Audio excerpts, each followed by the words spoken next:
Hello guys, welcome to Supercars of London and the first episode of Living with a Supercar. I thought that it's time that I bring you on my journey, come along with some of the adventures and find out what it's really like to own a car like the Audi R8. So I thought that the first episode should be my attempt at a full review of the V8 Supercar. I'm going to attempt to relay my feelings and emotions that I get when I drive the car, but also talk you over a lot of the details about the Audi R8 in this specific car. Because at the moment it's completely stock, and as you know, it's not going to stay stock, so it's best to do a full review right now. Let's go.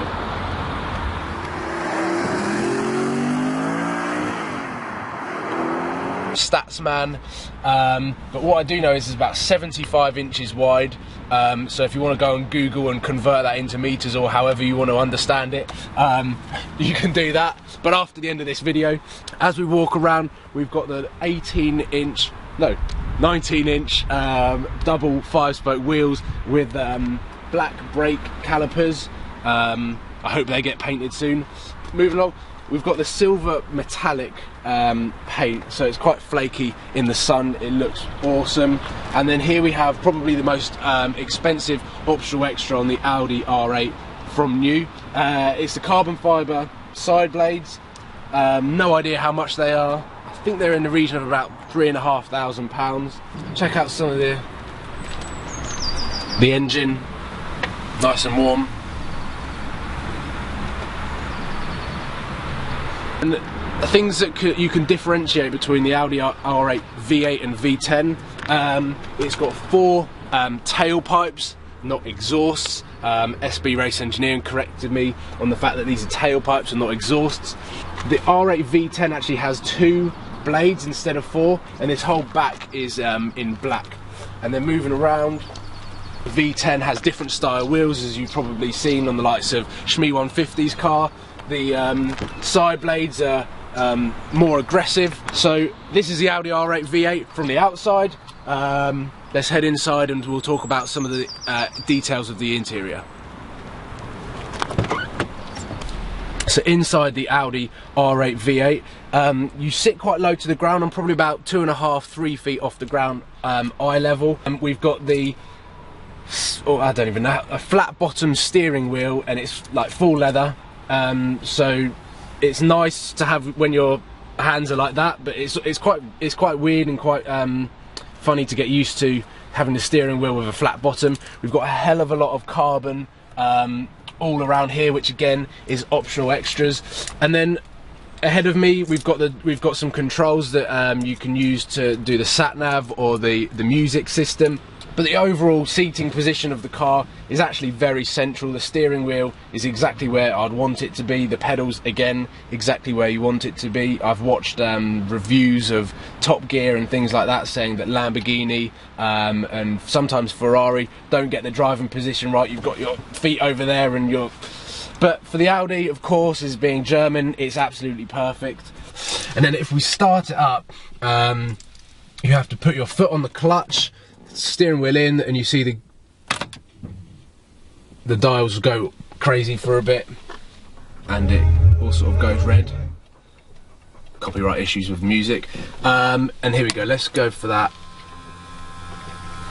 There you can see that we've got the SD cards. That's also where the sat nav sits as well. I haven't even used sat nav. So there's a lot of nice cool features. We've got auto dimming lights, electric seats, we've got electric folding wing mirrors. I'm not sure whether you'll be able to see, but that's also quite cool when I'll be parking in London.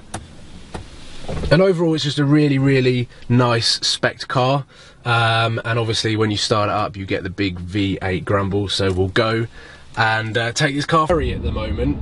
The V8 is very quiet, and you can really get away with not making too much noise and creating too much attention to yourself, which is nice when you're obviously just looking to get from A to B, which of course this car isn't the best car for doing, but it's still quite handy to do so. And as we get out into the open road, I'll open up the exhaust systems a little bit,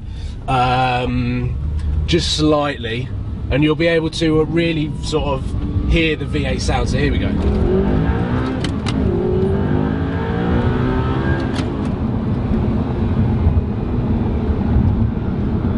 mean, I didn't open the exhaust up too much, but what I did do was absolutely nail it to the floor and didn't change gear until 7,500 revs, which just opened up the exhaust and really gives it that epic V8 sound.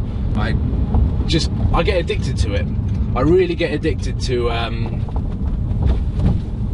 putting my foot down in this car, because the great thing is about the Audi R8 V8, a lot of people have said, well, it's not really a supercar, but what I found when testing my first supercar with Premier Velocity was some of the cars that we tested, like the 458 and the McLaren 12C, are almost too fast for public roads.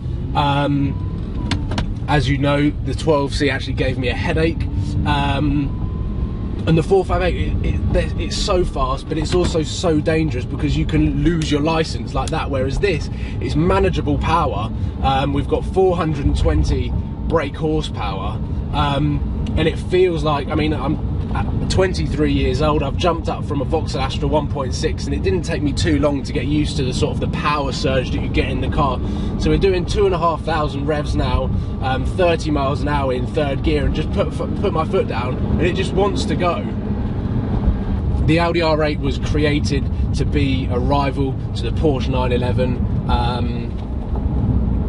and I think it's doing a great job because it looks absolutely brilliant. I love the looks of the Audi R8. This car's what, 6 years old now, but it still looks just as good as it did when it first came out, which is something that you can't say about some of the old Porsches.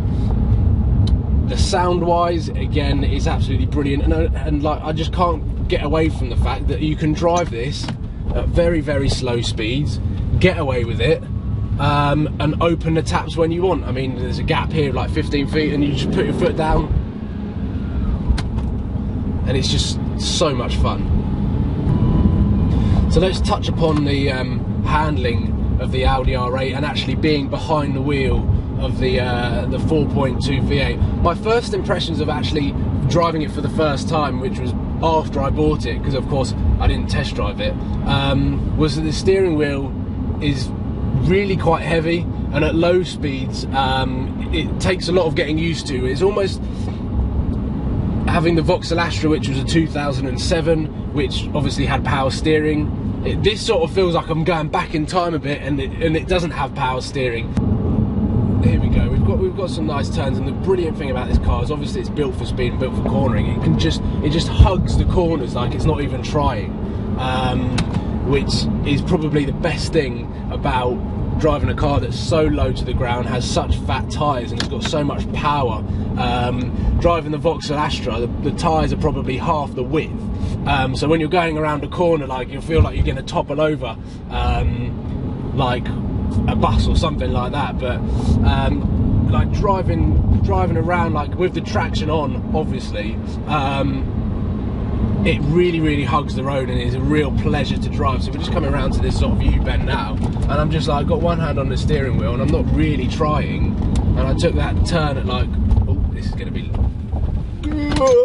oh, my heart was in my mouth there. That van was inches in my wing mirror. Oh my god.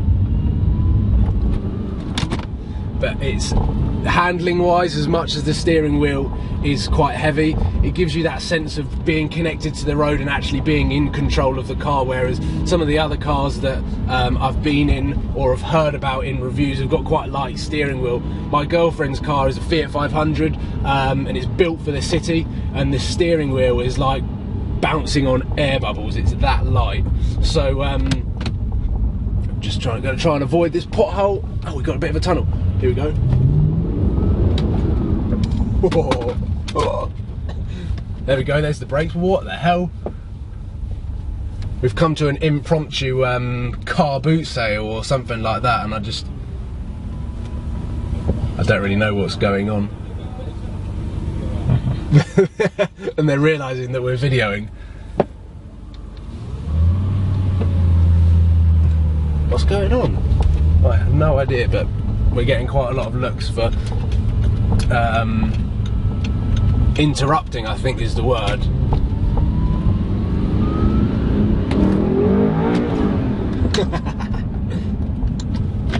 It's so fun. so fun to drive like this. Oh, we're coming into a nice little quiet road, so I think this is probably a nice place to summarise on what it's actually like to drive the Audi R8 and sort of finish off my first ever review. So this car is sort of, as much as I've seen it and read about the fact that it's built for speed, it's built for driving perfection, it's very hard to read those words or to watch it on a video and not actually experience it. So the only thing that I could probably say is definitely try and go out and drive a car like this, whether it's on the track or whether you hire one or you set a YouTube channel up and be able to buy one. It's definitely worth your while to get behind the wheel of even the R8 V8. Like, a lot of people, yes, have said that it's not a real supercar because it doesn't do 200 miles an hour, it doesn't do 0 to 60 in 3 seconds, but really on UK roads you don't need any more than this. It's got a brilliant amount of power, the handling is just perfect like you saw on those roads. It's so easy to drive. I'm only 23 years old and luckily, thank God, someone out there has insured me to drive this car, live my dream and enjoy this car, and I hope that I can bring a lot of enjoyment to everyone else on YouTube following the Living with a Supercar journey, also Supercars of London. So make sure that you subscribe, share and just join my journey and get involved, and hopefully one day you can jump in the passenger seat with me. If you see me, just say hi and ask for a ride. Don't mind giving anyone a ride, so just pay petrol. Cheers guys.